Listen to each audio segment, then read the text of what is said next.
going on, everybody? Dom Tibbetts, Matt Beauvais back here on the second to last day of Buffalo Bills training camp at St. John Fisher University. You forget that when you get back to Buffalo, they're technically still in training camp. So second to last day, Matt, there's so many storylines we've talked about so far. Is there anything in particular that stood out to you from today's practice? Oh, I'm glad you asked. I have an entire note on my phone of all of the different observations that I had because I knew we were recording this afterwards. All right, let's talk about this defensively. I think the defense had a much better day than the offense today. Would you agree?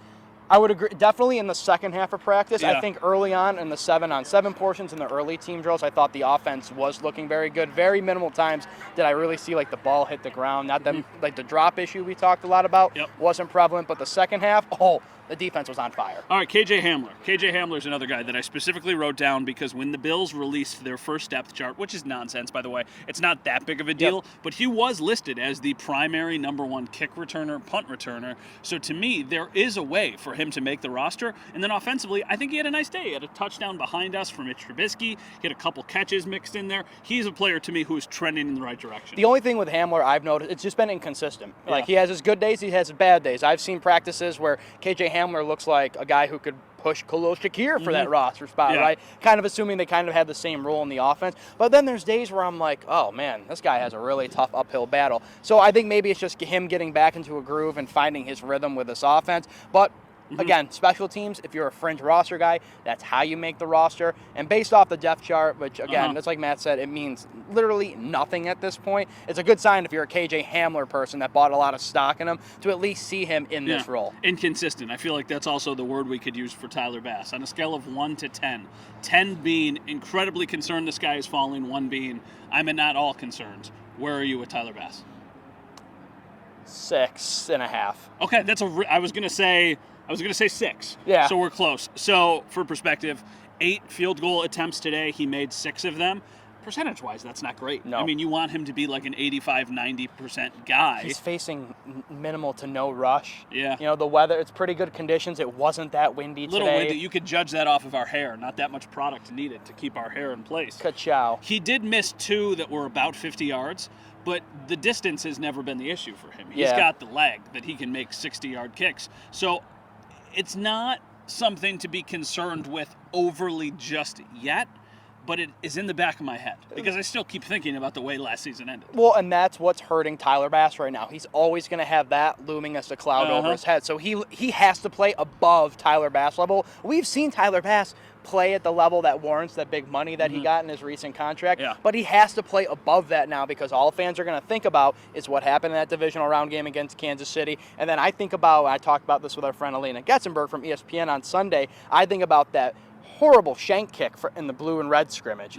I don't even think anybody's hands got on that. It happens. It's practice. It's a good time for it to happen. But it's those things that I think are going to make Bills fans very nervous. And I don't know if they're ever going to plan on a kicker competition. I think you're paying Tyler Bass too much money to even warrant a competition there. But I say 6.5 because there's general concern. I mean, he's a big part of what the Bills do. Josh Allen continually can show how he can get his team down into the red zone. And when you can't finish a drive, which the Bills, not the greatest red zone team when it comes to scoring touchdowns, you need Tyler Bass to be dependable. And right now, I don't know if he is. From the outside looking in, I think for a long time I thought get the Bills down the field at the end of the game, and I trust Tyler Bass will be the one to make the kick. Right now, 2 years ago, absolutely. It was money. I don't exactly feel that way right now. I still think that he's going to be a good kicker, but I don't think he's going to be as well. I don't know. I mean, because it's all mental. It is. All the physical traits are there. He can absolutely be one of the best kickers in the league. It's just starting fast and continuing to keep that building going forward.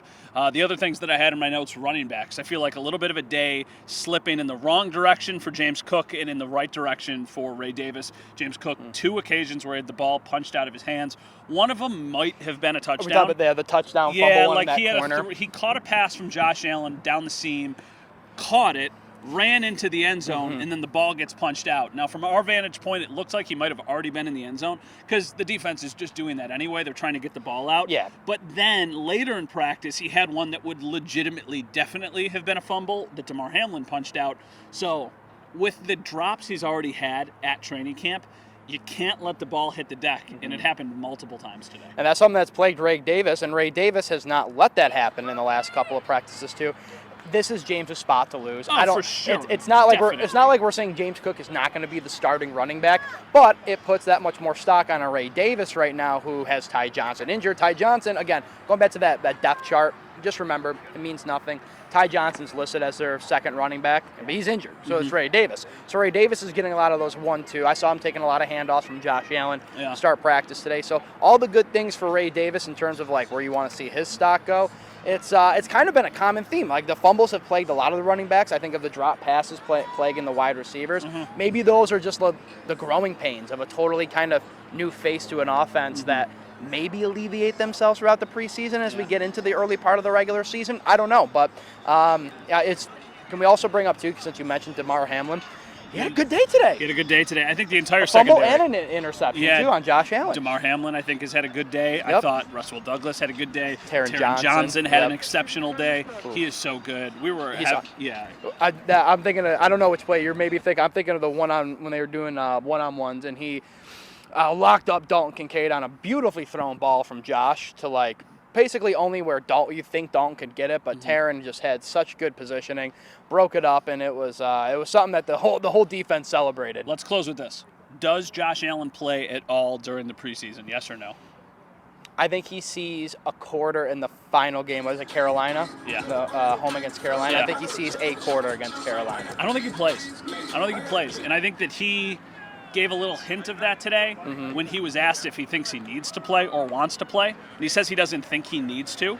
And if you're a coach and you hear him say that, then why would you risk it? I've always been an advocate, do not play. Yeah. Guys who are definitely making the team, do not put them on there. Defense is a little different. You want to get out there. You want to actually like tackle somebody. Yep. I don't think he should, but maybe he will. And maybe I'm in the old school side of the argument where I'm like, okay, Josh Allen, does he need the reps? He says he can get the same amount of reps out here, and reps are important, and he said that too. I also just think there's a very stark difference between practicing and taking reps on here at the field and what we see back in Orchard Park, and then what you actually get inside of a stadium in a real-life game situation. It's hard for me to believe that you throw Josh Allen in kind of cold stardom against Week 1 and against Arizona, but again, you also balance out injury. Like, that's a big concern, and obviously Sean McDermott errs on the side of caution, I would say, more than he does on aggressiveness when it comes to the preseason. A quarter at most, I think, is good just to get him out there a little bit. But those first two games, like Caleb Williams probably makes his start, which would be cool. Like Caleb Williams makes his first ever NFL start in Orchard Park, New York. Josh Allen, maybe we see him against Carolina. And honestly, I don't think too many people are going to be upset, Matt, if we don't see him at all this preseason. Yeah, I agree with that. The last thing, Deion Dawkins leaves practice early with a trainer. It happened about halfway through. Never came back out onto the field. So something to monitor as we move forward. And we've only got one more day of this. So for Dom Tibbetts, I'm Matt Beauvais for the second last time here at St. John Fish University. We'll talk to you guys soon.